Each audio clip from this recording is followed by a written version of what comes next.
Hi, I'm Morgan Rabas. I have been in sales and sales leadership for almost 10 years, and I'm so excited to be talking today about how to turn around underperforming sales teams. So, my best career advice I've ever received is no one cares as much as you. And to me, that was very relevant to learn early on in my career for I think one of two reasons. One, never take it personal. And I think as someone, going through corporate or life, right, that's a hard lesson or can be a hard lesson to learn. But two, I also think it gave me perspective to take a step back and say, let me put myself in the other person's shoes and understand where they're coming from. And then how can I influence, right, their perspective, or even how can I get them to care a little bit more? Ooh. So that's great advice. No one cares as much as you. Who told you that early in your career, Morgan? Did you just figure that out, or was it one of your sales leaders or your parents? I think it was a combination. Like, one, I'll say, I think I had an epiphany early on, now looking back and something that was catastrophic at the time in my career. And I was devastated. And, as you go through life, you're like, I wish I could go through that again rather than other things I've seen. But I did have a sales leader in the past couple years who kind of reinforced that too, especially when you're talking to a customer. Right? It's like this is their last priority and it's my first priority. So how do I get them to be interested or just even care a little bit? Ooh. Yeah, that's so interesting, right? As salespeople, sales leaders, even, we think sometimes, well, of course it's important to them. Well, important is relative. There's a list of 100 things, and it's number 97, right above scrubbing the toilet and right below brushing their teeth. So, how do we get them to care a little more? So, how do we get them to care a little more, Morgan? Well, it's a great question. I think looking at your own life, to your point, when I look at, what really should be my top priority for the day is probably number five, right, on someone else's list or what I'm really, just depends on the day. But specifically, I think when it comes to, let's just say in a sale with a customer, is what is their pain point, right? Everyone says it like, what's the pain point? What can we do to hit on that? But specifically, like what's that one thing, whether it's money, time, what can you help them with that's ultimately like what is their number one? Can you figure out what's in their top three, and then how can you solve at least one of those problems or at least help make their day easier with one of those things? So, by aligning what's important to you with what's important to them, they're going to care a lot more. Is that what you're saying? You would hope so, right? No. Ideally, yes, right? I mean, I think especially when you're talking about like a high level executive or talking to, or even whether it's, a decision maker that's at a mid level, helping them with one of their priorities is ultimately how you're going to get them to care about you, right? I say everyone wants you to do something for them and then they're like, okay, now we can talk, now we can have a conversation. And so I think that's an easy way to get in, easy being relative, right? Depending on how long it takes to figure that out. Yeah, for sure. The sooner we find that out, the easier it is to connect with people. And I would imagine it's the same in sales leadership, right? If we want to improve our underperforming sales team, we have to find out what's important to our sales reps. Is that right? Yeah, 100%. Right. The sales reps are really the lifeline of our business, any business. And so understanding their concerns and their motivation is the most important. But really, then how do you take what's relevant to the reps? Because, right, they're all going to have their own individual motivation or, specific things they're working towards. And then how do you make that relevant to the business and to the numbers that you have to own as a sales leader? So how do we do that? I mean, first of all, how do we find that out? How do you say, okay, Morgan, so what's important to you? Do I just make it that clear? Or is there some sneaky sneak question that you got here that you're going to tell me that's going to blow my mind? Well, maybe both. I think first, it's a great step to have a conversation with the reps, right? Depending on how many people you have, you're probably going to get answers, or could possibly, right? Maybe it's money, maybe it's a career path, and so then to distinguish those answers and say, okay, how is that going to help me as a leader deliver $10 million this year, right? They're probably not that closely connected, and so step one, I would say, is how can you identify what that metric is to get to that goal. So, how can you kind of bridge that gap between what my team wants to be engaged, motivated, or needs, right, to have those things, and also I'm still going to deliver on the results. So, I would say step one is identify what's the biggest thing that's not working. The easiest way to say is where am I pacing towards target? Are we trending in a good direction? Are we trending not in a good direction? And then two is like, how do I identify also one good thing that's working? Because even in, I want to say some of the most underperforming teams I've seen, there's always something good, right? There's always something that is working. And so being able to capitalize on that early on and get a quick win, maybe it's culture, right? Maybe it's not even something closely related to the outcome, but having that one quick thing that's working, and then how do we make it grow faster? Wow, that's great. So I love focusing on the positives. I hate beating my team up and saying, "You Yeah. suck. Let's fix this." I mean, I don't think anybody likes to do that, do they? No, no one wants to do that. I don't wanna do that. I always say, "I don't wanna get yelled at." I don't wanna unfortunately, sometimes, and maybe yelling at isn't the right word, but right, like, there's always tough conversations to be had, but at the end of the day, we're here to do a job, and we're here to have fun while we do it, right? And that might be different for everyone, but I don't wanna get, you know, beaten over the head again and again and again. Hey, you're not meeting your number. You're not meeting your number. You're not meeting your number. And a sales rep doesn't either. No one, sales is the toughest job, I would argue, in a lot of different professions. But, at the same time, it's already a personal battle internally every day, showing up and having to put yourself out there to get rejected. That, negative reinforcement is not it, in my opinion. So what can we find that one thing first, right? There's going to have to be changes along the way, and there's going to be things we're going to have to do differently, but communicating that to the rep and also giving them, here's what you're doing that works, helps. Absolutely. Absolutely. So with that, how do we even identify the underperformance? Is it as simple as the metrics, or is there more to underperformance? I would say it's two things. One is what's the outcome? So generally, we're going to be measured on revenue performance. If it's an SDR lead generation team, right, it might be leads generated. So that's the easiest metric. I would say first, though, as a sales leader, we have to identify that those are reasonable expectations.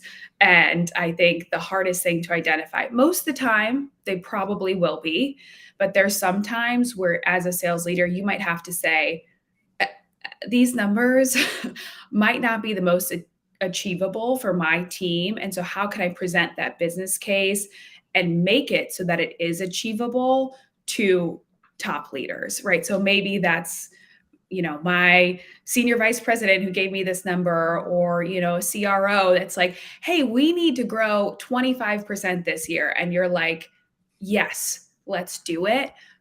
But let's do it and make sure that I have the resources to do it. Because otherwise, what happens is you're going to get the 25% growth as a sales leader.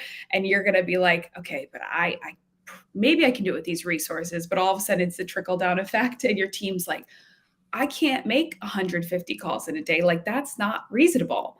And that's kind of when those expectations then just start to go down and culture starts to dissipate. So, first is let's make sure that they're reasonable within the organization. And then two is let's help those reps set the expectations. And so, how do we get to that outcome? Like I said, if it is revenue, then specifically, how do the reps get there? Showing them that there's a clear path. And when I mean clear, right, like very clear, I always say communication is key. And especially as a leader, you're like, oh, but I told you. And you're like, no, you need to tell you need to tell them, you need to tell them again, you need to write it down and put it in an email, because not everyone communicates the same way that I communicate, the same way that you communicate. And so making sure that it's clear for every different communication style on how to get there. And that's when, too, like that buy-in comes from the reps, when they're like, oh, hey, I can do this. This is achievable. And I do want to do this for my team, for myself, for my family, whatever it might be. Yeah, for those things that are important to them instead of just things that are Hmm. important to you. So love that. Totally. Love love that. So let's say our team is a little bit underperforming. Talk to me about what the next step is. Once we identify that maybe a couple reps are underperforming, you got some core performers and you got some high flyers. I mean, what do we do when we first notice that there's something underperforming? And how do we turn that around? Yeah, I think step one is identifying, right? So, to your point, what is it? Let's say it's half the team isn't performing. Let's say there's a certain step in the sales process that we're not meeting expectations. So, once you get clear on identifying what that is, then break it down and say, okay, where in this, like if we have half the team not performing, let's dive deeper and say, where is the gap? And so is it communication? Is it half the reps are like, I just don't think this is achievable, and I think only these people are doing it because they get 50 leads and I only get 30? It's identifying whatever that might be, and then as a leader to take a step back and say, okay, is that true? Right? Is there truth to this statement that they are just getting more leads or they are better sales reps? Even if it is true, right, to take that information and say, what am I going to do with this? And how can I do one thing to help improve that gap? So maybe it's making more realistic territories. Maybe it's, distributing leads more evenly, but even simpler, it's how do I have clear expectations for everyone on the team? So, what are the inputs? I think the easiest thing to look at is KPIs and inputs, the two favorite words of every sales leader. Is what are those? What are those key metrics that we're doing today, and what's one thing I can do differently? Generally, probably increasing them, but maybe it's not. Maybe it's being smarter about the conversations we're having and being more strategic with our targeting customers. Yeah. Or to your point, right? We can figure out which step maybe is falling behind and help either coach that or get some training from the SE team, right? From sales enablement. Is Yeah. that helpful too? Oh, we love sales enablement. I'm like, you guys are any sales leader's best friends. You can help me train my team. Like, let's not forget about sales enablement teams and how great they are. So I agree. I think developing, once you identify, or you have to identify, there could be, right, and there could be 5 things you've identified, but I think specifically pick one, start with one. Can't boil the ocean. And especially when you're looking at a whole team or a department or an uphill battle, pick one and then identify if it's training, how can I get, sales enablement involved? If it's lead generation, how can I get marketing involved? If it's prospecting, right? Guess what? Sales enablement's great for that too. And how can I have those conversations and spend more time with my team? Yeah, absolutely. Absolutely. Partnership is important. Use the resources that you have to make sure that you're hitting what you need because you can't do everything as a sales leader. No, you want to. Everyone wants to, right? And you think you can. You think you can. And then all of a sudden you look at your to do list and you're like, oh, yep, I'm doing 5 things not that well. And I could be doing one thing or 2 things really, really well. And those small impacts are going to make change faster than looking at all 5 at once, too. Yeah. Well, before we dive deep into turning around that underperforming team, we've got covered some surface stuff. How do we prevent that though, Morgan? How do we stop a team from going down that hill? I mean, is it as simple as just identification, or are there some proactive things we can do ahead of time to make sure that they don't fall? Yeah, it's a great question. And I think it depends on the organization and where the team's at. I think the biggest indicator of it is the culture on that sales team, and having expectations or perceived expectations KPIs that make sense and that the team is bought into. If everyone on the team, even if the expectations are reasonable, and you have one or two people on the team who maybe start feeding a narrative that, like, oh, this isn't an achievable quota number, this is too much work to do, this doesn't make sense, that can catch on really quick, right? As with anything in life, right? Negativity runs. And so seeing that among a team can also drop motivation, kind of drop morale. And I would say, as soon as you see that one or two people have a conversation, address it as a team, and stop the spread as fast as you can, because, like I said, sales is tough regardless, but there's a lot of times that they're relying on other reps. Obviously, it's a very individualized goal, but you're looking at, what are my team members doing? What are they doing that's working? What's this person doing? And so identifying that morale level on the team early on and monitoring it, I think, is a huge indicator that will stop that spread quickly.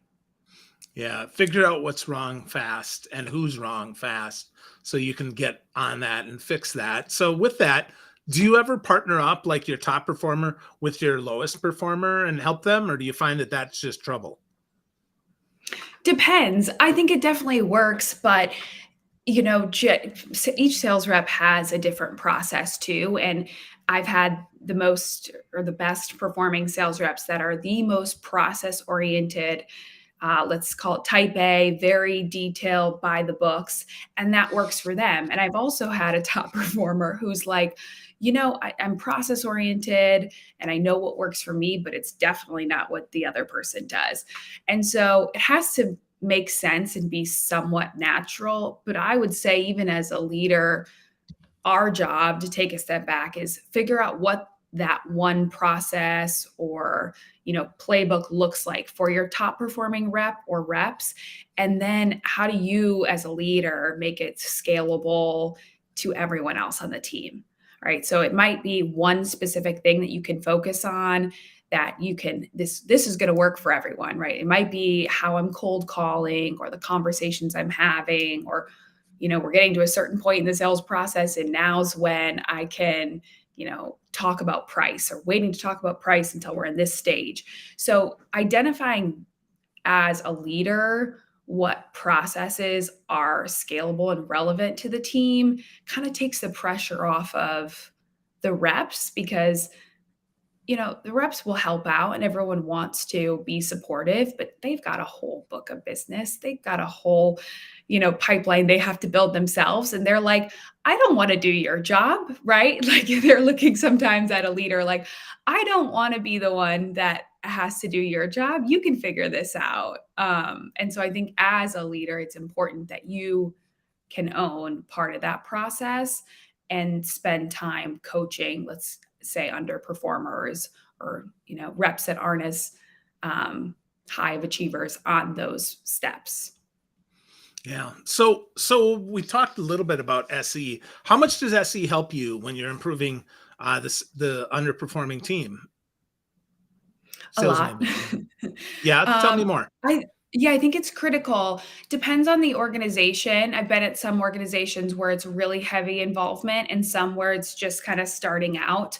But they are ultimately, if you have a good sales enablement group, they can help you develop talk tracks, coaching. They can look at, listen to calls with reps and really spend time with them and brainstorm on how to, overcome those hurdles. And I think that's where, like I said, as a leader, you only have so much time in a day. And so partnering with your resources of people that, one, are usually like trained coaches, teachers, people who are just super passionate about selling as well, like, use the resources to help you. And I think, in terms of especially like documenting processes, like I said, talk tracks, or just things that you could probably do at midnight if you have the time to do it on top of your day, but utilizing other resources and other departments that can really help your team when you maybe can't be there with them one-on-one. Yeah. Good. So let's kind of wrap this up here as we're talking about. underperformance, right? I could just have a couple more questions. But what about a leader that's underperforming? How do they pull themselves up? How do they ask for help? I mean, what are the steps that they need to do if they find that they're underperforming? Yeah, it's a great question. I think there's, a number of times that I've looked at and you're like, whoa, I'm halfway through the quarter and I'm not where I want to be. And the same steps that I said before that apply to a team apply to yourself and self reflection. So, one, identifying, are these reasonable and do I have it within my resources today to achieve these goals? Generally, the answer will probably be yes. So then take a step back and say, let's start with positive. What's working? Like, what is my team doing well? And that might be we have a great pipeline. And then the second piece is let's find one thing that's holding us back. And specifically, maybe it's we're not closing enough deals, or maybe it's just something that I had half my deals fall through this month for no crazy reason, or I don't know, Mercury's in retrograde and everyone just decided to not buy my product, right? Like there's a million different reasons, but I think taking one thing that you can do to make progress quickly, then you can say, hey, I know I'm not where I need to be. Because I think too, communication's half of it. It's easy to say, I know I'm halfway through the quarter. And it's much easier to have that conversation when you're halfway through the quarter or the year or the month versus when you're on the 29th day. You're like, oh, by the way, we're going to miss by a lot. And so having that conversation early with leadership lets them know I'm in control of the situation, right? I've identified, where I'm at and here's what I'm doing. And then you can get feedback on it from leaders too, right? Is this aligned with the expectations that you're looking for? And then kind of setting that expectation moving forward. So they know, I know, right? I've said it again. I've probably emailed it. And then I'm going to talk about it again and again and again and again. Yeah, Repetition's key. repetition. Yeah. Yeah, Yeah. absolutely. Absolutely. Well, let's first let's let people know, Morgan, where they can find more of you. If they want to get some more of your insights, where would you tell them to go? Yes, I think the easiest way to connect with me is on LinkedIn. You can find me at Morgan Rabas on LinkedIn. I always love talking to sales leaders, sales reps, and really just networking with anyone in the industry. And so that's probably the easiest way to find me. Very good. Yeah, linkedin.com. And then you can search for Morgan Rabas, Rabas. Or if you like to go direct, you can put the linkedin.com/in and then /Morgan Rabas. I've capitalized the letters just so you can see the difference, not necessary for folks to do. All right. So with that, Morgan, let's repeat one more time. What's the way to get started fixing our underperforming sales teams? It's easy. It's easy. Pick one thing that you're going to do today, right? Once you've identified what's not working, right? Pick one thing that you can do today to take a step in the right direction and turn that progress into reality and to hit your goals. One thing, friends. You can do one thing. And then remember what else Morgan said. Find something you're doing well and Yeah. use that as well. So really great stuff. Morgan, I appreciate you. This is great stuff today. I appreciate you spending some time with me. And I look forward to folks getting lots of value from this and listening to it again and again, because it's one thing that you can do to make your sales team better. Thank you, Morgan.